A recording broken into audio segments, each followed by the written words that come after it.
So far, policies and measures for Roma people have mainly aimed to tackle social problems without a real fundamental rights perspective.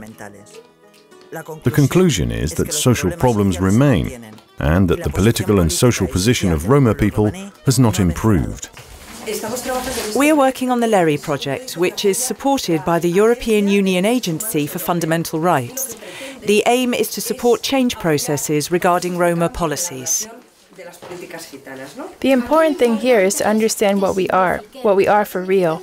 And we must stop working with policies and approaches that are poorly designed. We know this very well. We aren't going to go crazy to understand if they are. No, we can say these policies are poorly designed because the results are clear.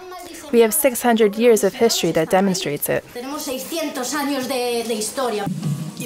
There are small projects like LERI, which have no structural capacity, and the only thing that they can do is to raise awareness, or to enable small organizations to have a place to be heard, or to bring up issues, like in this case the issue about diversity, the diversity of Roma women and Roma feminism, which large projects normally do not support.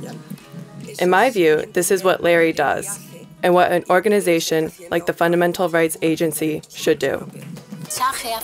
We need a Roma feminist movement, and in order to set this up, we must start with a feminist Congress, which must be a Roma feminist one. We reached the Roma Feminist Women for Diversity Association, which had a very clear idea that fits perfectly with what the LERI project was trying to implement. The idea was to organize a Roma Feminist Congress. The City Council asked other Roma women's groups to get involved as far as possible in the LERI project. When Begonia presented LERI to us, we replied instantly, yes, yes, yes, yes. We thought that the task of the Roma Feminist Women's Association was to create a message, to create our own identity, tell our own history and write it down.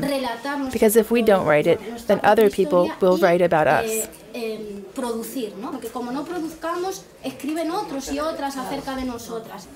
The most common image of a Roma woman is of a passive person, of a submissive woman, in the imagination of the community. A submissive woman in terms of her own culture and her own people. We think this is just cultural, but it is not. These are negative traditions that the Roma people have preserved for many centuries. We think this is Roma culture, but it is not. We must fight for the equality, social justice and rights of all Roma women. Only thanks to Roma feminism, only with the creation of a feminist movement, with this philosophy, theory, and related instruments applied to the identity of the Roma people, can we get political status. And the Roma feminist is the way.